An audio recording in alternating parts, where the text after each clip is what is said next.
மீண்டும் உங்களை நாம் சந்திப்பதில் மிக்க மகிழ்ச்சி அடைகின்றோம். நான் இலங்கையில் இருந்து பதுளை போதனா வைத்தியசாலையில் இருந்து வைத்தியர் கிருஷான் வேதநாயகம். ப்ரீமெச்சுவர் இஜக்குலேஷன் அல்லது விந்து முந்துதலுக்குரிய விடயங்களை பற்றி பார்த்து கொண்டிருக்கின்றோம். அதில் ஏற்படுகின்ற இந்த வல்னரபிலிட்டிஸ் என்று சொல்லப்படுகின்ற என்னென்ன பிரச்சனைகளால் இது ஏற்படலாம் என்று பற்றி பார்த்து கொண்டிருக்கின்றோம். இன்று நாங்கள் கடைசியாக பார்க்க போகிற விடயம் எங்களுடைய கல்ச்சருடன் சம்பந்தப்பட்ட பிரச்சனைகளை பற்றி பார்த்து கொண்டு இருக்கிறோம். நான் மீண்டும் மீண்டும் உங்களுக்கு சொல்கிறேன், ஒருவருடைய வாழ்க்கை முற்றுப்பெற வேண்டுமாயிருந்தால் அது ஆணாகவும் இருக்கலாம், பெண்ணாகவும் இருக்கலாம். கூடுதலாக இந்த நிகழ்ச்சியை கேட்டுக்கொண்டிருக்கிற பெண்கள் கவனித்துக் கொள்ளுங்கள். மனைவிமார், ஒரு மனிதனுடைய வாழ்க்கை முற்றுப்பெற வேண்டுமாயிருந்தால் அவருக்கு இந்த செக்ஷுவல் லைஃப் என்று சொல்லப்படுகின்ற பாலியல் வாழ்க்கை மிகவும் உன்னதமான ஒன்றாக இருக்க வேண்டும்.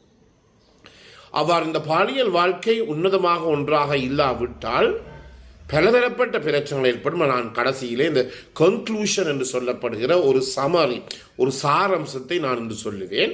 அதிலே உங்களுக்கு நான் வடிவாக விளக்கமாக இதை பற்றி உங்களுக்கு சொல்லுவேன்.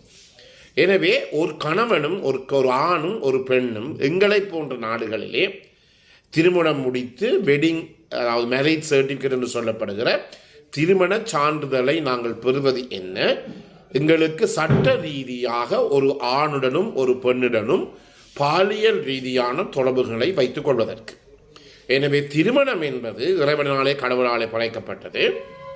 அதே நேரத்தில் படைக்கப்பட்டதற்குரிய மிக முக்கியமான முதல் காரணம் என்ன?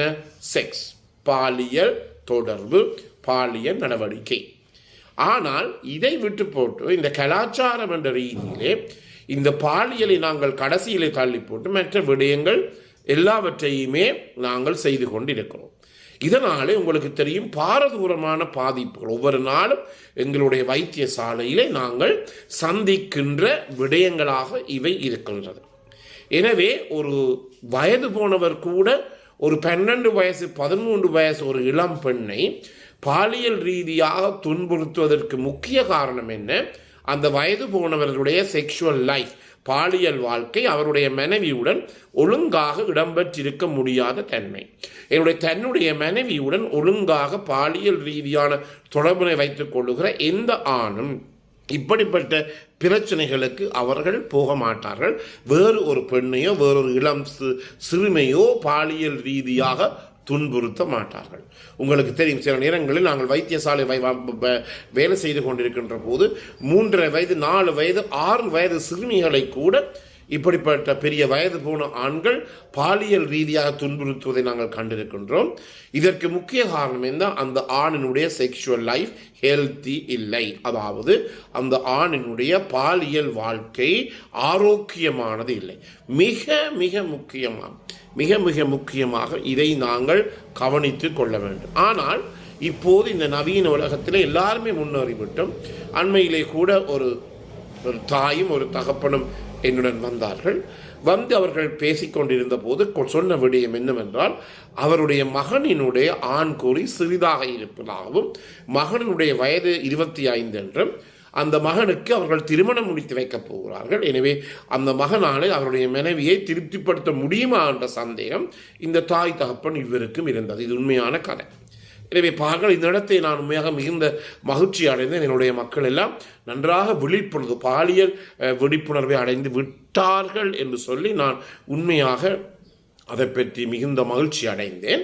எனவே முக்கியமாக நீங்கள் திருமணத்தை பெரிய பெரிய ஆடம்பர ஹோட்டல்களிலும் பெரிய பெரிய இடங்களிலும் பெரிய செலவழித்தும் நீங்கள் வைக்கலாம். அதில் பிரச்சனை இல்லை.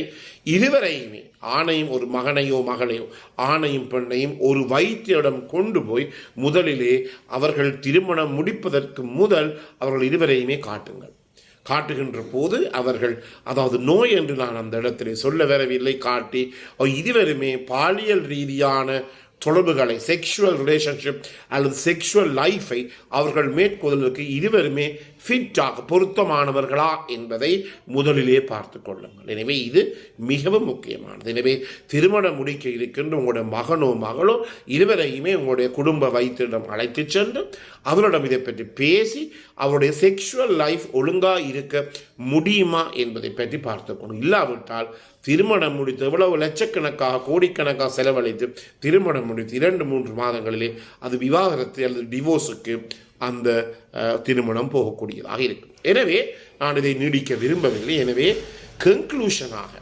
கடைசியிலே நான் சொல்லுகின்ற ஒரு வசனத்தை உங்களுக்கு நான் வாசித்து காட்ட விரும்புகிறேன். The negative impact of premature ejaculation extends beyond the bedroom to affect the man's sense of himself, his partner's sexual and emotional life.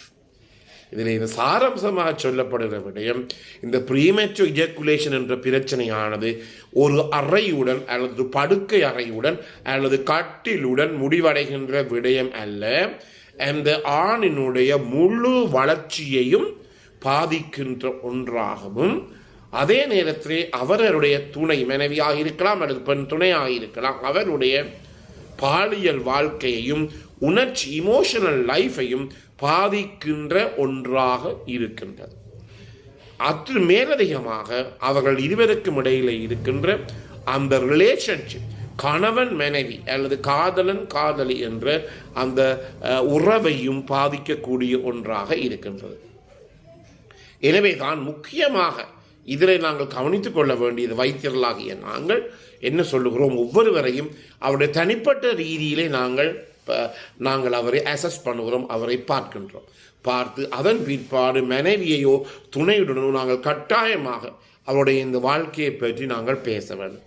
இல்லாவிட்டால் உங்களுக்கு தெரியும், ஒவ்வொரு நாளும் நான் சொல்லுவேன், எங்களுடைய வைத்தியசாலையிலே நாங்கள் எங்களுடைய போதனா வைத்தியசாலை நாங்கள் இருக்கின்ற போது ஒவ்வொரு நாளுமே நாங்கள் 20-30 நோயாளிகள் என்று பார்க்கின்ற விடயங்களாக இவை இருக்கின்றது. என்ன, இப்படி வேறு இடங்களுக்கு போய் பாலியல் ரீதியான நோய்களை ஏற்படுத்தி கொண்டு அவர்கள் வருகிறார்கள்.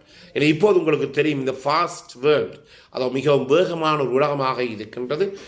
மணிக்கு காசுக்கு பின்னால், அதாவது எப்போதுமே எக்கனமி, அதாவது ஒரு பொருளாதாரத்தை தான் மிக முக்கியமாக சுரண்டு வருகின்ற, என்னென்ன போனாலும் திருப்பி சொல்லுவார், சுப்பரில் கொள்ளைக்கெல்லாம் வருவோம்னு சொல்லி எல்லாமே பொருளாதாரத்தை சுற்றித்தான் இது வந்து கொண்டு இருக்கின்றது. பொருளாதாரம் இருப்பது காசு. எனவே ஆண்கள் என்ன செய்கிறார்கள், காசை தேடி ஓட வீட்டில் இருக்கிற பெண்கள் அவர்களுக்கு மேல் அவருடைய பாலியல் லைஃப் அது செக்ஷுவல் லைஃப் திருப்திப்படுத்தவில்லை என்றபடியாலே வீட்டுக்கு வருகிற வேறொருனோ அல்லது பக்கத்து வீட்டுக்காரனோ தொடர்பினை ஏற்படுத்தி அதன் மூலமாக அவர்களுக்கு பாலியல் நோய் வந்ததை எங்களாலே காணக்கூடியதாக இருக்கும். எங்களுடைய வைத்தியசாலையில் கூட இறப்பு கூட, இதன் மூலமாக மரணங்கள் கூட, எங்களில் பெரிய சிஃபிலிஸ் எனப்படுகிற வருத்தம் பரவி அது கண்டுபிடிக்க முடியாமல் கடைசியிலே கணவர் இறந்த பிற்பாடு தான் அந்த மனைவி வந்து கடைசியிலே கணவனுடைய இறந்த உடலே நாங்கள் போஸ்ட்மார்ட்டம் செய்து இரத்தத்தை பரிசோதித்து பார்க்கின்ற போது அவருக்கு சிஃபிலிஸ் இருந்தது, சிஃபிலிஸ் எனப்படும் நோய் இருந்தது, பாலியல் நோய். அதன் பிற்பாடு தான் மனைவியிடம் விசாரிக்கின்ற போது அவர் கடைசியாக உங்கள் பாவ சங்கீதம் என்று சொல்லுவோம், பாவத்தை வெளியிடுதல் சொல்லுவோம். அவர் சொன்னார், கணவன் கடைக்கு சென்ற பிற்பாடு தான் பல பேருடன் தொடர்பினை வைத்துக் கொண்டதாகவும், ஆனால் அதை நான் தன்னுடைய கணவருக்கு பயந்து விடவில்லை என்று சொல்லி அவர் சொன்னார். மரணம் கூட இதன் மூலம் சம்பவிக்கும். எனவே இந்த நிகழ்ச்சி உங்களுக்கு பிடித்திருந்தால் இதை லைக் பண்ணுங்கள், ஷேர் பண்ணுங்கள், மற்றவர்களுக்கு இதை அறிமுகப்படுத்துங்கள். அதே நேரத்தில் பெல் சாயினி அல்லது மணி சின்னத்தை அமர்த்தி இதை நீங்கள் சப்ஸ்கிரைப் பண்ணலாம். மேலதிக விவரங்கள் தேவையாக இருந்தால் 0094 77 35 62 45 தொடர்பு கொள்ள முடியும். பிறந்திருக்கின்ற நாள் உங்கள் அனைவருக்கும் இனிய பொழுதாக அமைய அனைவருக்கும் பொதுவாக வேண்டி விடைபெறுகிறேன். நன்றி, வணக்கம்.